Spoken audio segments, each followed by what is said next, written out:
আসসালামু আলাইকুম রহমতুল্লাহ। সম্মানিত দর্শক, আশা করি আপনারা অনেক ভালো আছেন। আলহামদুলিল্লাহ, আল্লাহ পাকের রহমতেও আপনাদের তো আমি অনেক ভালো আছি। আজ আমার বাচ্চার বয়স 8 দিন। জায়গা অল্প অল্প করে একটু একটু বাড়াচ্ছি এবং এখন বর্ষাকাল, অনেক সময় দেখে আমার ঠান্ডা পড়ে রাত্রিবেলা, এই জন্য আস্তে আস্তে বাড়াচ্ছি। একবারে বাড়ালে বাচ্চা অনেক সমস্যা হতে পারে। এবং ছোটো খাবারের পাত্র এবং পানির পাত্র সব উঠাই দিয়েছি। এবং এই ছোটো খাবারের পাত্র আমি 7-8 দিনের বেশি রাখি না। আজকে 8 দিন বয়স, আলহামদুলিল্লাহ। সব বড় খাবারের পাত্র দিয়ে দিচ্ছি। কারণ বড় পাত্র দিলে কী হবে, বড় পাত্রে দেখবেন উপরে খাঁচি থাকে, কিন্তু ছোটো পাত্রে খাঁচি থাকে না। ছোটো খাবারের পাত্রে উপরে খাঁচি থাকে না, লম্বাই হোক গোলই হোক, ছোটো পাত্র উপরে খাঁচি থাকে না। এজন্য খাবার একটু নষ্ট করে বেশি মুরগিতে, অনেক ওর ভিতরে খাবারের টের ভিতরে যে মুরগিতে নখ দিয়ে বা ঠোঁট দিয়ে ছিটাই ফেলে, এবং তুষির ভিতরে খাবারটি যেয়ে ঘরে অ্যামোনিয়া গ্যাস তৈরি হয়, দুর্গন্ধ হয়। এজন্য মুরগির বিভিন্ন প্রকার রোগ ব্যাধি আক্রান্ত হয়।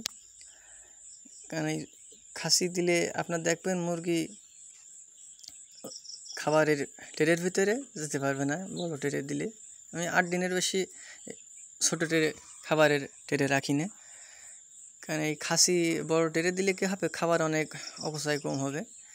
দেখবেন খাবার ছিটাতে পারবে না। ওর ভিতরে খাসি দেওয়া থাকলে মুরগি বাচ্চা যদি না যায় পাত্রের ভিতরে, তাহলে খাবার ছিটাতে পারে না। আর এই যে আপনার খাসিটা দিয়ে দিলে আপনার দেখেন খাবারটা অনেক নিচে আসে, এর ভিতরে বাচ্চা যাতে আসছে না হয়, বাচ্চা যে ছিটিয়ে ফেলি খাবার দেওয়ার উপরে উঠে আসে খাবারের পাত্রের, এবং খাবার বাইরে ছিটায়। আর প্রতিটা খাবারের পাত্রের নিচেই এই যে দো ফেলে করে বাঁশ ছিঁড়ে দিয়ে দিয়েছি, এতে ময়লা যাচ্ছে না খাবারের ভিতরে কোনো। এবং মুরগির বাচ্চা কয়টি ঘাড় উঁচু করে খাবার খেতে পারছে। আলহামদুলিল্লাহ, বাচ্চা কয়টি অনেক গ্রোথ ভালো হয়েছে আজকে 8 দিন হিসেবে। প্রোভিটা সুপার কালার বাচ্চা। আর এখন মুরগির 7, 6, 7, 8 এই 3 দিন যে ওষুধটি খাওয়াচ্ছি, এটা খাওয়াচ্ছি রাত্রির পানিতে বিয়ন্ড B2 দিচ্ছি।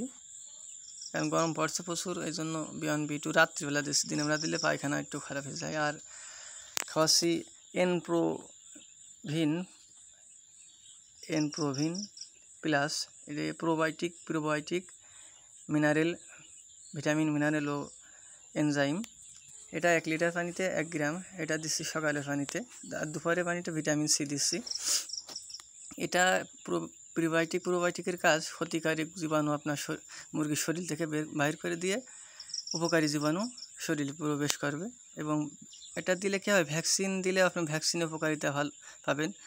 আর মুরগির যে কোনো অ্যান্টিবায়োটিক খাওয়ালে দ্রুত শরীরে ধরবে, ক্ষতিকারক জীবাণু যদি বাইরে যায় দ্রুত ধরবে। আলহামদুলিল্লাহ।